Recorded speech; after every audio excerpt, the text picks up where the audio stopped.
ओम नमो भगवते वासुदेवाय। ओम नमो नारायणाय। पंचांग के अनुसार वर्ष 2026 की बरूथनी एकादशी व्रत 13 अप्रैल सोमवार के दिन रखा जाएगा। इस दिन भगवान विष्णु के वाराह अवतार की पूजा की जाती है।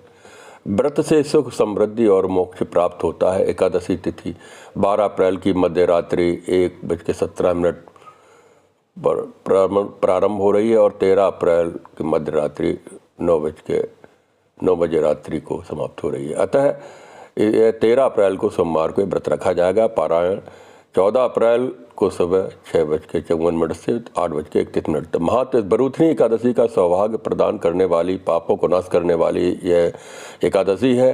भगवान विष्णु को पीले फूल, फल और तुलसी दल अर्पित करते हैं। चावल का सेवन वर्जित है। व्रती को सात्विक भोजन करना चाहिए और रात्रि में भगवान का स्मरण जागरण करना चाहिए। यह व्रत कन्यादान के बराबर फल मिलता है। सभी विपत्तियों को सुरक्षा मिलती है। बरूथनी का अर्थ होता है सुरक्षा प्राप्त करना, सुरक्षा। ओम नमो भगवते वासुदेवाय। ओम नमो नारायणाय। आगे अब इस कथा के बारे में विवरण देखेंगे। एक मान्यता के अनुसार कि धन की कमी को पूरा करने के लिए यह व्रत बहुत ही प्रभावशाली माना गया है।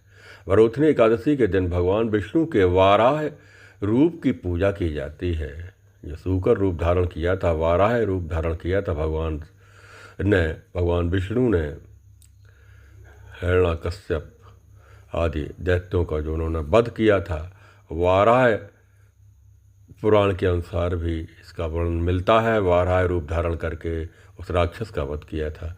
इस व्रत को करने से कन्यादान का फल मिलता है।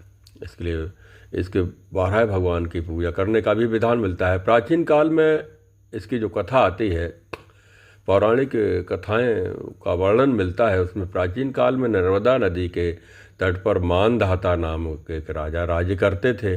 वह अत्यंत दानशील थे, तपस्वी थे। एक दिन जब वह जंगल में तपस्या कर रहे थे, तभी न जाने कहाँ से एक जंगली सुअर भालू वहाँ पर आ गया और भालू उन पर वार करने लगा। राजा अपने तपस्या में रत थे, ध्यान मग्न थे। वो भालू उनके एक पैर को चबाने लगा और उनको घसीटने लगा, लेकिन राजा पूर्ववत ही अपने ध्यान और तपस्या में लीन ही थे। अब वो उनका पैर को काटते काटते, चबाते चबाते उनको घसीट कर जंगल में ले गया। तो उस समय भगवान विष्णु ने उनकी रक्षा की थी। यह हर माह में जो 2 एकादशी पड़ती हैं, उसमें एक कृष्ण पक्ष की, दूसरा शुक्ल पक्ष की एकादशी। तो इस बरूथनी एकादशी में वामन अवतार की उनकी पूजा किया जाता है और उनके व्रतोपवास किया जाता है। तो वहाँ पर जो भालू उनके पैर को, राजा मानधाता के पैर को चबा रहा था, चबाते, तो भगवान विष्णु ने वहाँ पर चक्र से भालू को मार दिया। भगवान विष्णु ने चतुर्भुज रूप दिखाया। किरीटनम गदनम चक्रहस्तमिच्छामि त्वाम, यानी चतुर्भुज रूप के दर्शन राजा को दिए और उनका पैर को सही कर दिया। राजा ने उनके कष्ट को हर लिया और उस भालू को, राक्षस रूपधारी उस भालू का वध कर दिया। तो राजा के कुछ पैर को काटा था, तो राजा से उन्होंने कहा, ये पूर्व जन्मकृत जो पाप होते हैं, प्रारब्ध भोग होता है, उसको भोगना ही पड़ता है मनुष्य को। किसी भी जन्म में उसको अवश्य में भोक्तव्यम, पूर्वकृत कर्म है, उसको अवश्य भोगने पड़ते हैं। वाराह, इसलिए भगवान ने उनको व्रत के बारे में भी बताया। और भगवान विष्णु ने कहा कि राजन, तुम मेरी वाराह अवतार मूर्ति की पूजा बरूथनी एकादशी का व्रत धारण करके करो और भी पापों नष्ट हो जाएंगे, पाप कट जाएंगे। व्रत के प्रभाव से दोबारा उनका अंग सही हो गया।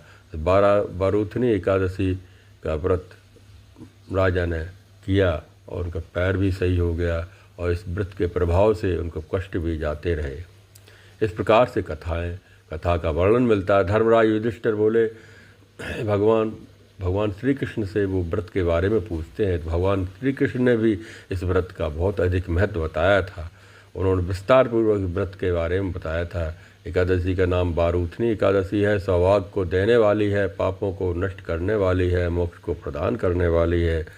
और इस व्रत को यदि कोई अभागनी स्त्री करे तो उसका सौभाग्य मिल जाता है। इसी बारूथनी एकादशी के प्रभाव से राजा मानदाता अंत में स्वर्ग को गए, वैकुंठ लोक को गए। बारूथनी एकादशी का फल 10,000 वर्ष तक तप करने के बराबर होता है। कुरुक्षेत्र में सूर्य ग्रहण का जो उसमें स्नान दान का जो पुण्य मिलता है वैसे एकादशी के व्रत के प्रभाव से मिल जाता है। 10,000 जो वर्षों तक जो तप किया जाता है, सूर्य ग्रहण में जो स्वर्ण दान किया जाता है, वो बारूथनी एकादशी के व्रत करने से उसका फल प्राप्त हो जाता है। इस लोक में परलोक में सुख भोगता है।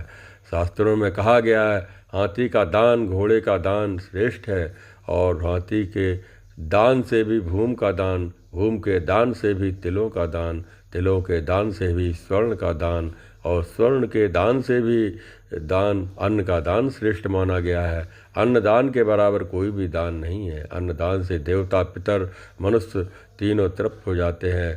शास्त्रों में इसको कन्यादान के बराबर माना गया है। बारूथनी एकादशी के व्रत से अन्नदान तथा कन्यादान दोनों के बराबर फल मिल जाता है।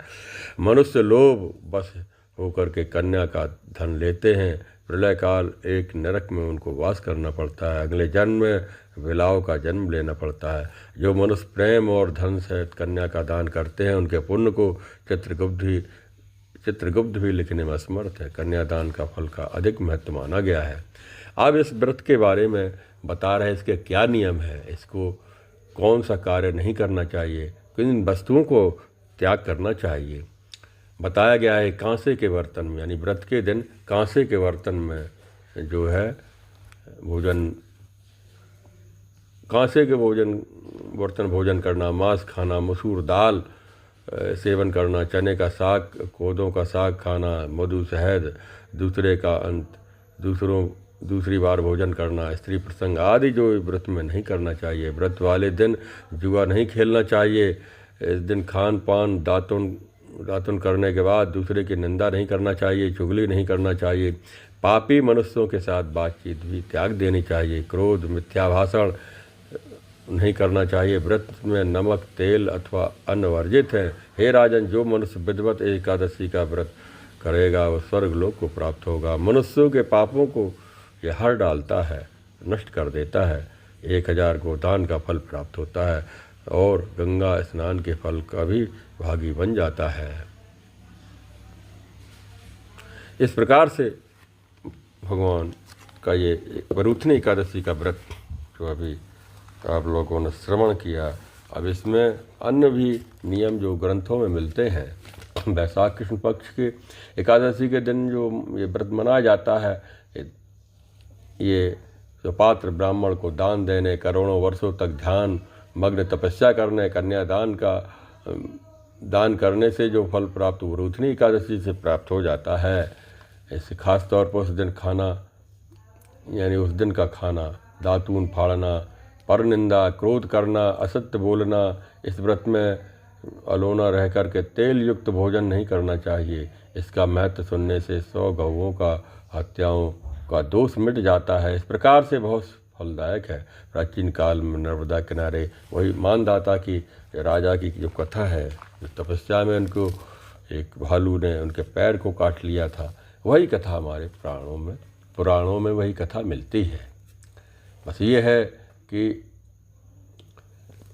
तापस धर्म के अनुकूल हिंसा क्रोध न करे। भगवान विष्णु से प्रार्थना कि हे वक्तवत्सल भगवान, हमारी रक्षा करें। जिस प्रकार से भालू को उन्होंने मार दिया था, राजा की रक्षा की थी, उसी प्रकार हमारी भी रक्षा करें। मथुरा में जाकर के तुम मेरी 12 अवतार की मूर्ति की पूजा, यानी बारूथनी एकादशी का व्रत रहकर करो। ये भी भगवान श्री कृष्ण ने बताया था। भगवान ने कहा था, उन्होंने विधि भी बताई थी। वाराही का पूजन का महत्व अधिक बताया गया है। अपार श्रद्धा से इस व्रत को करना चाहिए। उसके बाद हम समय के अनुसार कुछ 1-2 श्लोक का व्याख्या भी भगवद गीता की है, वो कह रहे हैं। इसमें ये हे अर्जुन, जो मनुष्य पुरुष मन में इंद्रियों को वश में करके अनासक्त हुआ समस्त इंद्रियों द्वारा कर्मयोग का आचरण करता है वही श्रेष्ठ है। जो मूढ़ बुद्धि मनुष्य समस्त इंद्रियों को हठपूर्वक ऊपर से रोकते हैं, मन में उनमें इंद्रियों में विषयों का चिंतन करता रहता है, वह मिथ्याचारी है, अर्थात दंभी कहा जाता है। भगवान श्री कृष्ण ने गीता में कहा है कि दिखावा नहीं करना चाहिए। बाहरी रूप से हम दम में अपने इंद्रियों को रोकते हैं, लेकिन अंतरंग रूप में हमारे मन में विचार या बुराई चलती रहती हैं, यानी मानसिक रूप से भी हमें शुद्ध होना चाहिए। ये भगवान श्री कृष्ण ने कहा है, मनसा वाचा कर्मणा, अपने को शुद्ध रखना चाहिए, भगवान का श्रद्धा भक्ति से उनका वचन करना चाहिए। हे अर्जुन, मुझे इन तीनों लोकों में ना तो कुछ कर्तव्य है, ना कुछ करने के लिए है, और जो ना कुछ प्राप्त करने के लिए है, अतः मैं सबको देखने के लिए, भलाई के लिए, शिक्षा के लिए मैं कर्तव्य कर्म करता हूँ। उसी के अनुसार मनुष्य को कर्तव्य कर्म इस संसार में करते रहना चाहिए। तू निरंतर आसक्ति से रहित होकर के सदा कर्तव्य कर्म को भली भांति करता रहे, क्योंकि आसक्ति से रहित होकर के कर्म करता है मनुष्य परमात्मा को प्राप्त कर जाता है। आसक्ति, अटैचमेंट नहीं करना चाहिए, क्योंकि इस संसार में इसलिए बताया, भगवान श्री कृष्ण कहते हैं, यदि मैं कर्म न करूं तो सब मनुष्य नष्ट भ्रष्ट हो जाएंगे, मैं बड़ संकरता बढ़ जाएगी, मैं इसलिए इस समस्त प्रजा को नष्ट करने वाला बनूंगा, इसलिए मैं कर्तव्य कर्म करता हूँ।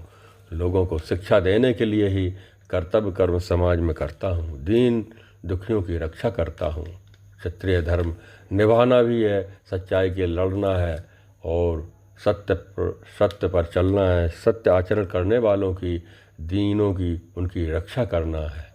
यही क्षत्रिय धर्म है, देश की रक्षा करना, जो अपने प्राणों को निछावर कर देता है, वही छात्र धर्म है। यानी कि इस संसार में भगवान श्री कृष्ण कहते हैं, मुझ अंतर्यामी परमात्मा में जो लगे हुए चित्त द्वारा संपूर्ण कर्मों को मुझ में अर्पण करके, आशा रहित होकर के, ममता रहित होकर के, संताप रहित होकर के तो युद्ध करो और कर्तव्य कर्म करो। सच्चाई पर चलने वाले मनुष्य कर्तव्य कर्म करता हुआ आगे बढ़ता है, वो मुझको ही प्राप्त होता है। हे अर्जुन कहते हैं कि हे कृष्ण, जो फिर यह मनुष्य स्वयं न चाहता हुआ भी बलात् लगाए हुए की भांति किससे प्रेरित होकर के पाप का आचरण कर रहा है। मनुष्य न चाहता हुआ भी जानता है कि ये बुरा कर्म है, लेकिन फिर भी वो करता है। तो भगवान श्री कृष्ण कहते हैं, बुद्धि से परे अर्थात सूक्ष्म, बलवान और अत्यंत श्रेष्ठ आत्मा को जानकर बुद्धि के द्वारा मन को वश में करके, हे महाबाहो, तुम इस काम रूप दुर्जय शत्रु को मार डालो। है भगवान श्री कृष्ण कहते हैं कि रजोगुण से उत्पन्न हुआ यह काम ही क्रोध है। यह बहुत खाने वाला अर्थात भोगों से कभी न अघाने वाला है, बड़ा पापी है। इसको ही तू इस विषय में वैरी जान। इस प्रकार धुएं से, अग्नि और मैल से दर्पण ढका जाता है, तथा जिस प्रकार से जोर से गर्भ ढका रहता है, वैसे ही इस काम के द्वारा यह ज्ञान ढका रहता है। और हे अर्जुन, इस अग्नि के समान कभी न पूर्ण होने वाले काम रूप ज्ञानियों के नित्य वैरी के द्वारा मनुष्य का ज्ञान ढका हुआ है। इंद्रियां, मन, बुद्धि, ये सब उसके वास स्थान कहे जाते हैं। यह काम इन मन, बुद्धि और इंद्रियों के द्वारा ही ज्ञान को आच्छादित करके जीवात्मा को मोहित करता है। इसलिए हे अर्जुन, तुम अपने इंद्रियों को वश में करके इस ज्ञान और विज्ञान का नाश करने वाले महान पापी और काम को अवश्य ही बलपूर्वक अपने मार डालो। कामनाओं को मार दो। कामनाएं हमारे ही बाधक हैं। इंद्रियों को स्थूल शरीर से पर यानी श्रेष्ठ, बलवान और सूक्ष्म कहते हैं। इन इंद्रियों से परे मन है और मन से परे बुद्धि है, और जो बुद्धि से भी अत्यंत पर है वह आत्मा है। इस प्रकार बुद्धि से परे अर्थात सूक्ष्म, बलवान और अत्यंत श्रेष्ठ आत्मा को जानकर बुद्धि के द्वारा मन को वश में करके, हे महाबाहो, तुम इस काम रूप दुर्जय शत्रु को मार डालो। भगवान श्री कृष्ण ने इस प्रकार से गीता में अत्यंत ही दुर्लभ गुप्त रहस्य बताया है। भगवान बोलते हैं, चतुर्थो अध्याय है जो बस उसमें कहा है, मैंने इस अविनाशी योग को सूर्य से पहले कहा था, सूर्यदेव के पुत्र वैवस्वत मनु से कहा था और मनु ने अपने पुत्र राजा। ओम नमो भगवते वासुदेवाय, ओम नमो नारायणाय। इस प्रकार से एकादशी के दिन विष्णु सहस्त्र नाम का पाठ करना चाहिए और भगवान के नामों का स्मरण करना चाहिए। रात्रि जागरण करते हुए भजन करना चाहिए।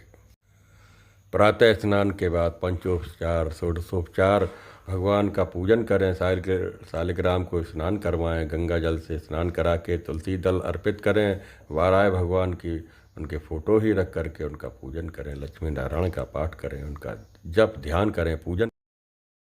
राम रामेत रमेत रामे मनोरमे, सहस्त्रनाम तात्तुल्यम राम नाम वरानने।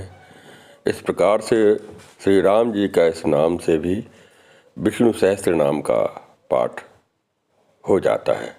इस प्रकार से एकादशी के दिन हम जप करते हैं।